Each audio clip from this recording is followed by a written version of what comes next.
नमस्कार, news India का digital platform देख रहे हैं आप और आपके साथ मैं हूं सुरभि तिवारी। हमारे कंसल्टिंग एडिटर यूसुफ अंसारी जी इस वक्त हमारे साथ जुड़े हुए हैं और आज जिस विषय को लेकर के हम चर्चा करने वाले हैं, ये विषय थोड़ा सा आपको भी हैरान कर सकती हैं। दरअसल हम बात कर रहे हैं रवनीत सिंह बिट्टू। इनका नाम आपको ज़रूर पता होगा क्योंकि ये कई बार राहुल गांधी को लेकर के विवादास्पद बयान दे चुके हैं और राहुल गांधी के विवादास्पद बयानों को लेकर भी राहुल गांधी को घेरने का काम कर चुके हैं। और ये तल्खिया जो दोनों के बीच में रही है, आज उसी की एक तस्वीर हमने संसद के बाहर मकर द्वार के बाहर देखी, जब राहुल गांधी वहां पहले से मौजूद थे कुछ नेताओं के साथ में।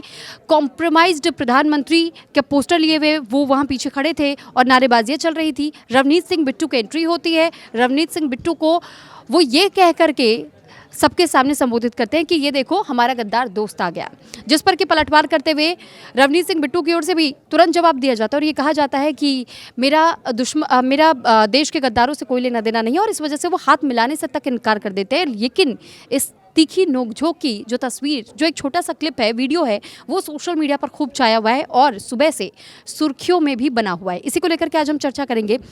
यूसुफ सर, सवाल यही है कि इस तरीके के शब्दों का इस्तेमाल, आप दोस्त भी कह रहे हैं, आप गद्दार भी कह रहे हैं, फिर उसमें पलटवार में जवाब कि आप तो देश के दुश्मन हैं, आप हमें दोस्ती में गद्दारी कह लें, आप तो देश के दुश्मन हैं। कैसी राजनीति?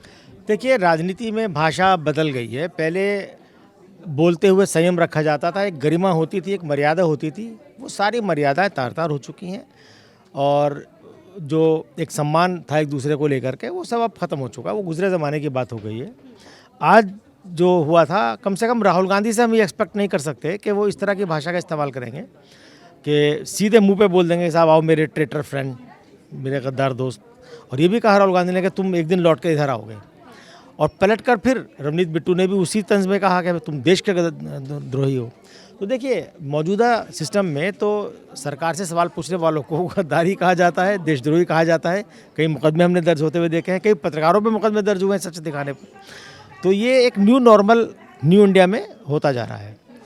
लेकिन मैं बताऊँ आपको कि रवनीत सिंह बिट्टू आज भले ही राहुल गांधी या सोनिया गांधी या पूरे गांधी नेहरू परिवार पर गंभीर सवाल उठाते हों, लेकिन हकीकत तो ये है कि जो कुछ आज वो राजनीति में जिस मकाम पर पहुँचे हैं, अभी वो राज्य मंत्री हैं, तो इस मकाम पर पहुँचाने में आप कहिए कांग्रेस या व्यक्तिगत रूप से राहुल गांधी का एक बहुत बड़ा योगदान रहा है। मुझे याद है, राहुल गांधी 2004 में सांसद बने, 2006 में उन्हें जनरल सेक्रेटरी बनाया गया और उन्हें यूथ कांग्रेस और NSUI की कमान दी गई, इंचार्ज थे।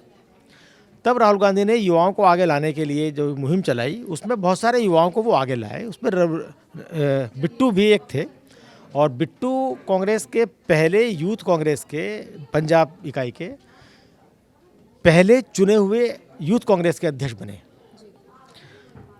तो राहुल गांधी की बदौलत तो बने और बाद में राहुल गांधी ने उन्हें कई मौक़ों पर आगे बढ़ाया और 2009 में बहुत यंग एज में उन्होंने, राहुल गांधी ने लोकसभा का टिकट दिया, वो जीते। 9 में कांग्रेस के टिकट पर जीते, 14 में कांग्रेस के टिकट पर जीते और 19 में कांग्रेस के टिकट पर जीते। 24 में मार्च में उन्होंने अचानक पासा पलटा और वो बीजेपी में चले गए।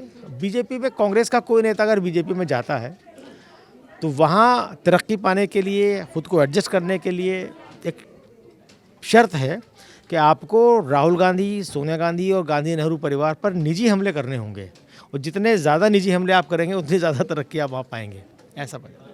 तो जब मुझे याद है कि जब वो बीजेपी में गए थे कांग्रेस छोड़ के, तब भी उन्होंने राहुल गांधी पर हमला कहा था, देशद्रोही राहुल गांधी को कहा था। यहाँ तक कहा था कि साहब राहुल गांधी तो भारत के नागरिक ही नहीं है। तो इससे पहले भी कई बार वो कह चुके हैं राहुल गांधी को। आप देखिए, जितने लोग कांग्रेस छोड़कर गए हैं सब राहुल गांधी पर निजी हमले करते हैं।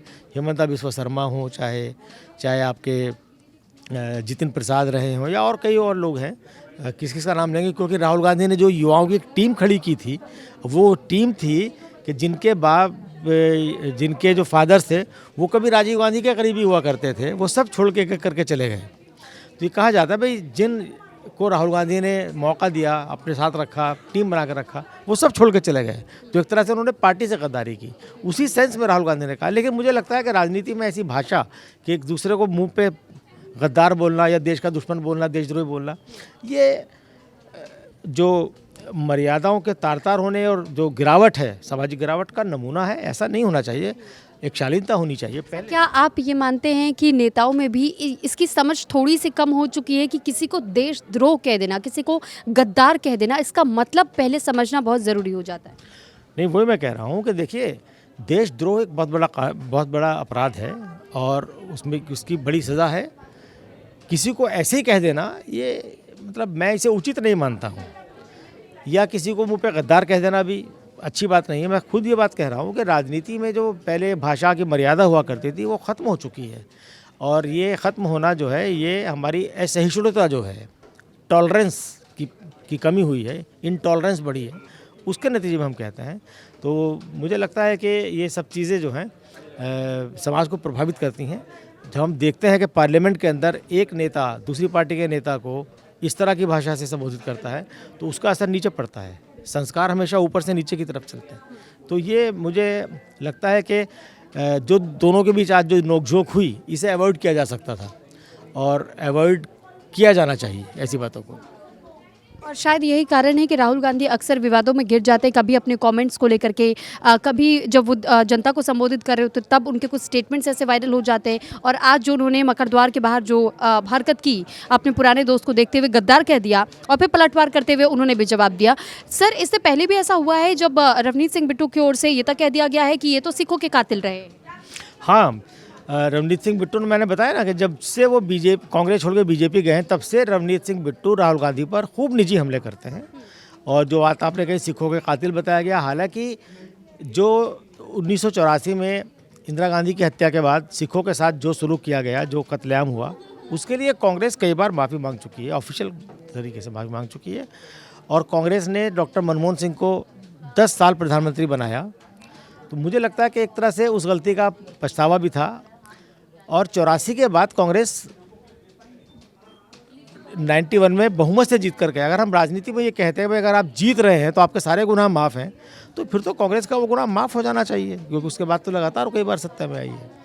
तो ये कह देना कि साहब वो सिखों की रही है, और मुझे नहीं लगता कि इस तरह की भाषा का इस्तेमाल किया जाना चाहिए। और उस ज़माने के जो नेता रहे होंगे, उनके दोष किसी और पे थोपना कोई अच्छी बात तो है नहीं।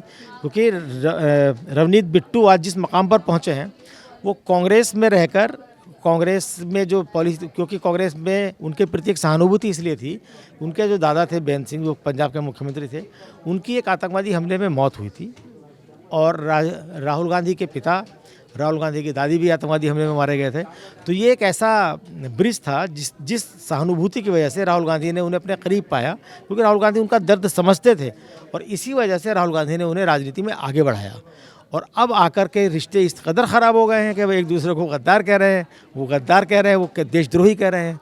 तो मुझे लगता है कि इतनी ज़्यादा गिरावट राजनीति में आ गई है, इसकी हम पहले कभी कल्पना भी नहीं कर सकते थे कि कोई आमने सामने नेता इस तरह की बात करेंगे। तो ये एक अच्छी बात, तो मैं कह सकता हूँ कि अच्छी बात तो नहीं है। देखिए, इसीलिए कहा जाता है कि मतभेद हो चलता है, लेकिन मन भेद नहीं होना चाहिए, और जो कि राहुल गांधी और रवनीत सिंह बिट्टू के बीच में दिखाई दे रहा है। हालांकि उम्मीद की जा रही है कि जल्द ही इन दोनों के बीच में सारी चीज़ें ठीक हो जाए, दुरुस्त हो जाए और दोबारा से वो दोस्ती इनकी वापस लौट आए। लेकिन इसमें कितना समय लगेगा, क्या वाकई कोई दोनों की ओर से आगे पहले आकर के और किसी भी तरीके से इस समस्या का समाधान ढूंढने की कोशिश करेगा, कोई पहल करता है या नहीं, ये सब कुछ समय पर ही निर्भर करता है। इसी के साथ आपसे चाहूँगी इजाज़त। नमस्कार।